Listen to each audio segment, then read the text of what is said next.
The following opinions are solely those of BoatTEST.com and its test captain. Hi, Captain Steve for BoatTEST.com, and today I'm on a luxury yacht that focuses on ease of operation, making it ideal for an owner-operator. It's the Bravo 72 from CL Yachts. Join me as I do a full sea trial. We'll start with the Flying Bridge helm. It's a center-mounted console with twin 17-inch displays that are part of the Volvo Penta glass dash. The compass is in the middle of the two. Below and to the left, there's a stereo, the track stabilizer control panel, and rocker switches with VHF below. To the opposite side are the IPS joystick, the digital engine controls with its host of features, a second VHF. Just above is a multi-data display and the windlass control. The steering wheel is vertically mounted and on a tilt base. To both sides there are conveniently located grab rails with counter space ahead and storage underneath. Two Stid helm seats accommodate the captain and observer. There's a smoked windscreen supported by stainless steel wrapping around and narrowing towards the back. All antennas are supported by the overhead hardtop.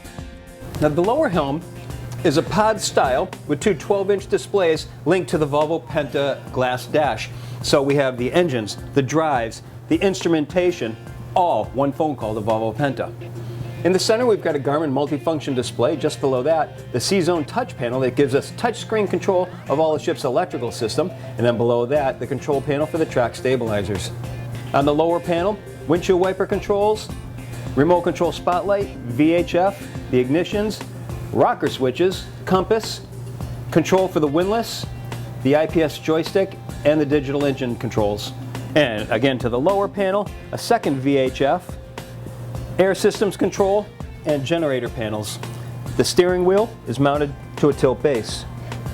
I like how both consoles are soft touch material, so there's no glare whatsoever. The helm seat is from Stid, upholstered in ultra leather, has flip-up armrest, it reclines, swivels, slides, and adjusts up and down. Also has a flip-down footrest. And also notice how the helm is mounted just to the right of the center line so that we still have great visibility. 1, 2, 3, 4 windshields giving us our visibility out the front. Big mullions, yeah, they are blocking our visibility a little bit, but more often than not, we're probably going to be operating from the Flybridge home station. Now, of course, we have electrical switches on all the bulkheads, plus the entire boat can be controlled from the C-Zone touchpad at the helm, and the main electrical panel is right in this cabinet. A bilge pump control panel is at the companionway to starboard. Also to starboard is a watertight door providing easy access to the side deck, and as with all opening port lights on board, this door sends a signal to the helms when opened. To the port hand side of the aft deck, there's an additional joystick operating station. Now the engine room is accessed from two locations, the crew quarters on the side or right here at the transom. Let's take a look.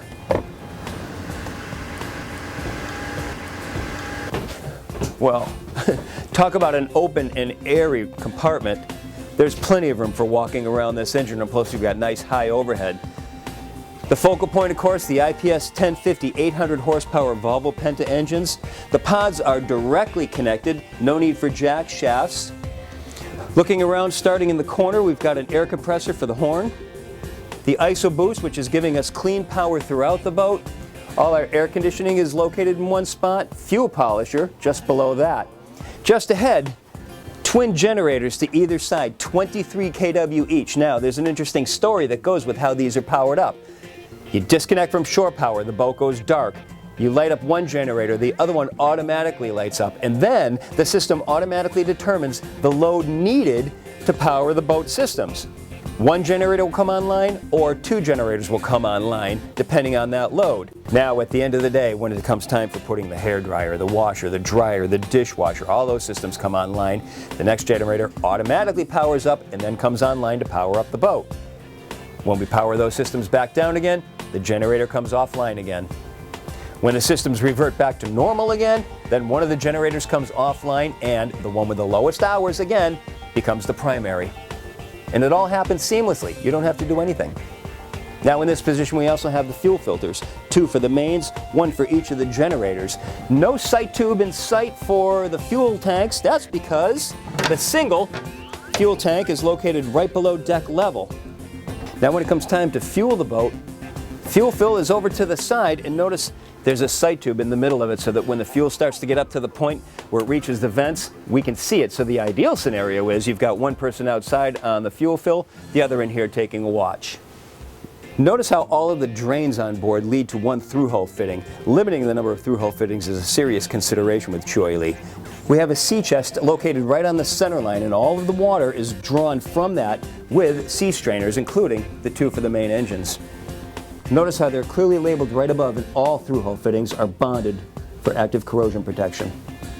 The fire suppression system, there are 4 activation units around the engine room. Hit one of them and they all activate.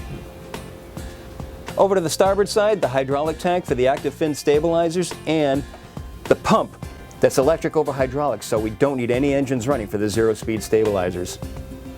Empty shelf is for the optional water maker.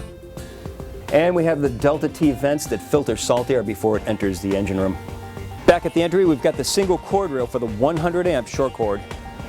Straight ahead, we have the entrance to the crew quarters, which can also be accessed, as I said, from the port hand side. Let's take a look. Well, this is quite comfortable for crew quarters. Plenty of room, high overhead, single berth with storage underneath, hanging locker, bit of a food prep area just to the side with a microwave, open counter space. Storage underneath can be optioned out for a refrigerator, and just to the side, a pocket door gives us access to the head.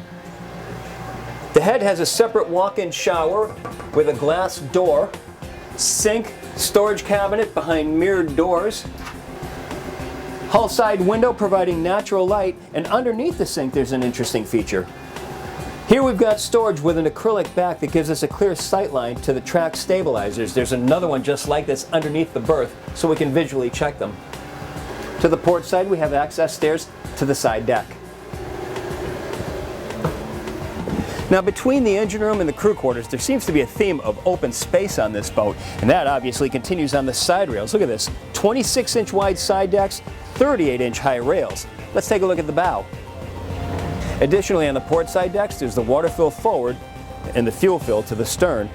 This fuel fill also has a high level alarm, so while we have the sight glass in the engine room, we also have this alarm as a backup. Now as we continue forward, the first thing I notice is there are no steps to the side deck. It's a single level all the way to the bow. The cleats are nestled into the bulwark, so there's no need for chafing gear. And now let's take a look at the ground tackle. There's a Maxwell windlass, an all-chain rod with a chain stopper, stainless steel plate at the bottom of the deck. Through the stem anchor roller, cleats again in the bulwarks to both sides, full control switches, and take a look inside here. We've got road access, and notice the steps that allow us to get into the compartment. And I also appreciate how on both side decks we have protection overhead. Now let's get underway and take a look at the test numbers.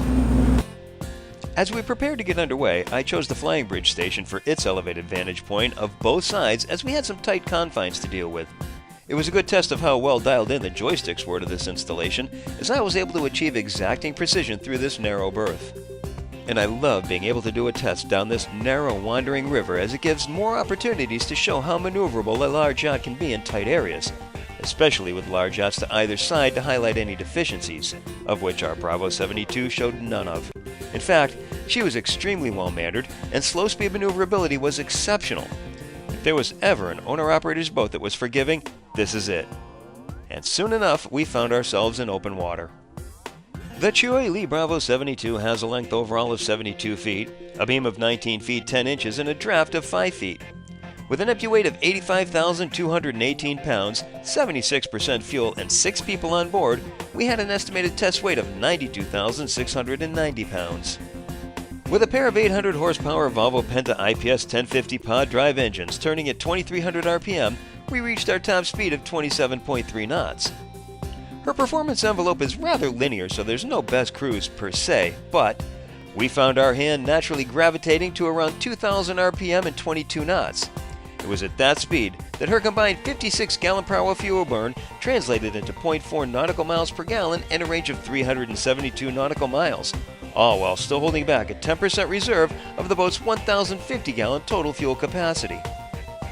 As is always the case, our test was conducted in relatively calm seas, showing no adverse effects or handling characteristics whatsoever.